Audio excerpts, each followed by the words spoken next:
शिवाय। शिवजी सदा सहाय। ओम नमः शिवाय। गुरुजी सदा सहाय। जय गुरुजी। अथ श्री शिव महापुराणे तृतीया शतरुद्र संहिता अथ चत्वारिंशोऽध्यायः। नंदीश्वर उवाच। सनत्कुमार सर्वज्ञ शृणु लीलां परात्मनः। भक्तवात्सल्य संयुक्तां तददृढत्व विदर्भिताम्। शिवोऽप्यथ स्वभृत्यं वे प्रेषयामास सद्रुतम्। बाणार्थ च तदा तत्रार्जुनोऽपि समगात्ततः। एकस्मिन् समये प्राप्तो बाणार्थ तत्रणार्जुनो। अर्जुनस्तं पराभत्स्य स्वबाणं चाग्रहीत्तदा। ग्रहणः प्रोवाच तं तत्र किमर्थ गृह्यते शरः। बाणश्वेवास्मदीयो वे मुच्यतां ऋषिसत्तम। इत्युक्तस्तेन बिल्लस्य गणेन मुनिसत्तम। सोऽर्जुनः शङ्करं स्मृत्वा वचनं चमब्रवीत्। अर्जुन उवाच। आज्ञात्वा किं च वदसि मूर्खोऽसि त्वं वनेचर। बाणश्वमोचितो मेद्ध त्वदीयश्व कथं पुनः। रेखारूपं च पिच्छानि मन्नमाक्तीत एव च। त्वदीयश्व कथं जातः स्वभावो दुस्यजस्त्वव। नन्दीश्वर उवाच। इत्येवं तद्वचः श्रुत्वा विहस्य स गणेश्वरः। अर्जुनं ऋषिरूपं तं भिल्लो वाक्यमुपाददे। तापस श्रूयतां रेतवं न तपः क्रियते त्वया। वेषतत्स्व तपस्वित्वं न यथार्थच्छलायते। तपस्वी च कथं मिथ्या भाषणं कुरुते नरः। नैकाकिनं च मां तत्त्वं च जानीहि वाहिनीपतिं। बहुभिर्वानरबिल्लेष्व युक्तः स्वामी स आसते। समर्थः सर्वथा कर्तुः विग्रहानुगृहो पुनः।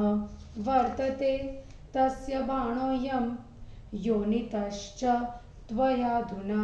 अयं बाणश्वते पार्श्वे न स्थास्यति कदाचन। तपःफलं कथं त्वं च हातुमिच्छसि तापस।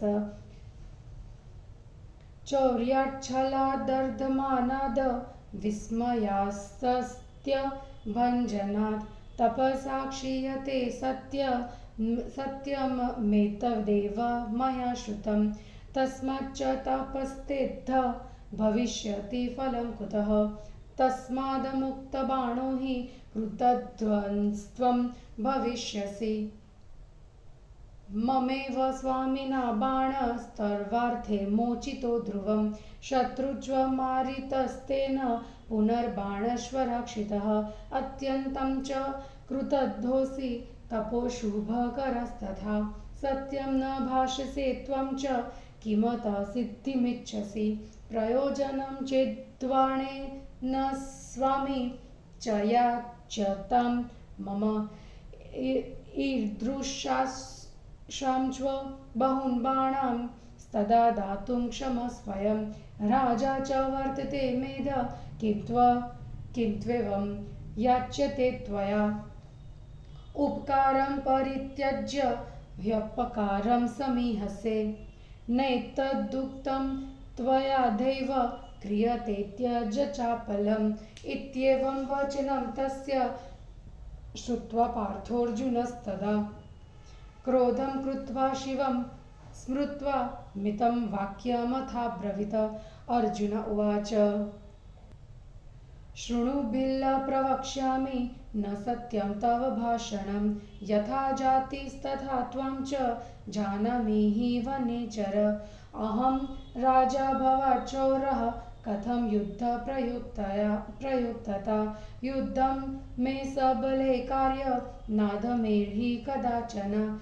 तस्मात् ते च तथा स्वामी भविष्यति भवादृशः दातारश्व वयं प्रोक्ता शोरायूयं वनेचर कथं याच्यो मया बिल्ल राज एवं च साम्प्रतं त्वमेव याचसे नैव बाणं मां किं वनेचर ददामि ते तथा बाणान् सन्ति मे बहवो ध्रुवम् राजा च ग्रहणं चैव न दास्यति तथा भवेत् किं पुनश्व तथा बाणान् प्रयच्छामि वनेचर यदि मे या चिकीर्षा स्यात्तं नागम्य ते धुना यथा गच्छेतु ते भर्ता किमर्थ भाषते धुना आगत्य च मया सार्ध जित्वा युद्धे च मां पुनः नीत्वा बाणमिमं बिल्ल स्वामी ते वाहिनीपतिः निजालयं सुखं यातु विलम्बः क्रियते कथं नन्दीश्वर उवाच महेश्वर कृपा प्राप्त सद्वलस्यार्जुनस्य हि इत्येतद्वचनं श्रुत्वा भिल्लो वाक्यमथाब्रवीत भिल्ल उवाच अग्न्योऽसि त्वं ऋषिर्नासि मरणं त्विहसे कथं देहि बाणं सुखं तिष्ठ त्वन्यथा क्लेश भाग भवेः नन्दीश्वर उवाच इत्युक्तस्तेन बिल्लेन शिवसच्छक्ति शोभिना गणेन पाण्डवस्तं च प्राह स्मृत्वा च शङ्करम् अर्जुन उवाच मद्वाक्यं तत्त्वतो बिल्ल शृणु त्वं च वनेचर आगमिष्यति ते स्वामी दर्शयिष्ये फलं तदा न शोभते त्वया युद्धं करिष्ये स्वामिना तव उपहासकरं ज्ञेयं युद्धं सिंहशृगालयोः श्रुतं च मद्वचस्तेद् द्रक्ष्यसि त्वं महाबलं गच्छस्व स्वामिनं बिल्ल यथेच्छसि तथा कुरु नन्दीश्वर उवाच इत्युक्तस्तु गतस्तत्र बिल्लः पार्थेन वै मुने शिवावतारो यत्रास्ते किरातो वाहिनीपतिः अथार्जुनस्य वचनं बिल्लनाथाय विस्तरात् सर्वनिवेदयामास तस्मै बिल्लपरात्मने स करातेश्वरः श्रुत्वा तद्वचो हर्षमागतः आजगाम स्वसैन्येन शङ्करो बिल्लरूपधृक् अर्जुनश्व तदा सेनां किरातस्य पाण्डवः दृष्ट्वा गृहीत्वा स शरं धनुसम्मुख आययो अथो किरातश्व पुनः प्रेषयामास तं चरं तन्मुखेन जगो वाक्यं भारताय महात्मने किरात उवाच पश्य सैन्यं तपस्वित्यं मुष्वबाणं व्रजाधुना मरणं स्वल्पकार्याथ कथमिच्छसि साम्प्रतं भ्रातरस्त्वव दुःखार्ताः कलत्रं च ततः परं पृथिवी हस्ततस्तेद्ध यास्यतीति मतिर्मम नन्दीश्वर उवाच इत्युक्तं परमेशेन पार्थदाढर्यपरीक्षया सर्वथार्जुनरक्षार्थ धृतरूपेण शम्भुना इत्युक्तस्तु तदागत्य सगणः शङ्करश्व तत विस्तरादवृतं खिलम् अर्जुनाय न्यवेदयत तच्छ्रुत्वा तु पुनः प्राह पार्थस्तं दूतमागतं वाहिनीपतये वाच्यं विपरीतं भविष्यति यदहं चैव ते बाणं यच्छामि च मदीयकम् कुलस्य दूषणं चाहं भविष्यामि न संशयः भ्रातरश्वैव दुःखार्ता भवन्तु च तथा ध्रुवं विद्धाश्व निष्फला मे स्युस्तस्मादागच्छ वै ध्रुवं सिंहश्वैव शृगालाद्वा भितो नैव मया श्रुतः तथा वनेचराद्राजा न बिभेति कदाचन इत्युक्तस्तं पुनर्गत्वा स्वामिनं पाण्डवेन सह सर्वनिवेदयामास तदुक्तं हि विशेषतः अथ सोऽपि किराताहो महादेवः ससैन्यकः तच्छ्रुत्वा सैन्यसंयुक्तो अर्जुनं चागमद्दता इति श्री शिवमहापुराणे द्वितीय शतरुद्र संहितां किरातावतार वर्णने भिल्लार्जुन संवादो नाम चत्वारिंशोऽध्यायः। हिंदी अनुवाद। नंदीश्वर ने कहा, हे सर्वज्ञ सनत कुमार, भक्तों के प्रेम से सुनी हुई दृढ़ता से निष्कंटक भगवान शिव जी की लीला को सुनिए। अपने बाण को लेने के लिए शिव जी ने अपने सेवक को भेजा और अपना बाण लेने के लिए अर्जुन भी उसी समय वहां आया। एक ही साथ बाण को लेने के लिए शिव जी का गण और अर्जुन पहुंचे। अर्जुन ने उसे झिड़क कर अपना बाण ले लिया। गण ने वहां उससे कहा, हे मुनिवर, यह बाण हमारा है, इसे छोड़िए। भील के गण द्वारा मुनि से ऐसा कहने पर अर्जुन ने शिव जी का स्मरण कर उससे अर्जुन ने कहा, बिना समझे हुए, अरे मूर्ख वनेचर, तुम क्या कर रहे हो? यह बाण मैंने छोड़ा था, तुम्हारा कैसे हो गया? इस बाण के रेखांकित पिच्छों पर मेरा नाम लिखा है, यह तेरा कैसे हो सकता है? यह लुटेरा स्वभाव तेरा छूटेगा नहीं। नंदीश्वर ने कहा। अर्जुन की इस बात को सुनकर उस गणों के स्वामी भिल्ल ने हंसकर मुनिवेशधारी अर्जुन से कहा, अरे तपस्वी, सुन, तू तप नहीं कर रहा है, केवल तूने छल से इस तपस्वी वेश को धारण किया है। तपस्वी पुरुष कैसे झूठ बोलेगा? तू मुझ सेनापति को अकेला मत समझ, वह हमारा स्वामी बहुत से जंगली भीलों के साथ यहाँ उपस्थित है। वह कृपा करने या दंड देने में पूर्ण समर्थ है। यह उसी का बाण है जो तूने अभी लिया है। यह बाण तेरे पास कभी भी नहीं रह सकता। हे तपस्वी, तू तप के फल को चोरी से, छल से, पीड़ा से, आश्चर्यचकित करने से, सत्य को छोड़ने से क्यों छोड़ना चाहते हो? मैंने सुना है तपस्या करने से अधर्म का नाश होता है। तुम तपस्या करते हुए झूठ बोल रहे हो, तब तुम्हें तपस्या का फल कैसे मिलेगा? इसलिए यदि तुम बाण को नहीं छोड़ते तो कृतज्ञ कहे जाओगे। तुम्हारी रक्षा करने के लिए ही मेरे स्वामी ने बाण छोड़ा था, यह सत्य है। उन्होंने तुम्हारे शत्रु को मारा और तुमने उस बाण को रख लिया। तुम अत्यंत कृतज्ञ हो और अपने तप के फल को बिगाड़ने वाले हो। जब तुम सच नहीं बोलते तो सिद्धि कैसे चाहते हो? यदि तुम्हें यह बाण चाहिए तो हमारे स्वामी से मांग लो। ऐसे बहुत बाणों को वे दे सकते हैं। वे हमारे राजा हैं, उनसे तू क्यों नहीं मांगता? तू उपकार करना छोड़कर अपकार करना चाहता है, यह उचित नहीं है। तू आज ही अपनी चपलता को छोड़ दे। इस प्रकार उसके वचनों को सुनकर पृथापुत्र अर्जुन शिवजी का स्मरण कर और क्रोध पर परिमित वचन कहने लगा। अर्जुन ने कहा, हे भील, मैं कहता हूँ, तू सुन, तेरी बात सत्य नहीं है। जिस जाति का तू वनेचर है उसे मैं जानता हूँ। मैं राजा हूँ और तू चोर है। तेरे मेरे बीच युद्ध कैसे हो सकता है? मैं बराबर वालों से युद्ध करता हूँ, न कि कभी भी अपने से छोटे से। इसलिए जैसे तुम हो वैसा ही तुम्हारा स्वामी होगा। हम सदा दानी कहे गए हैं। चोर तो तुम वनेचर होते हो।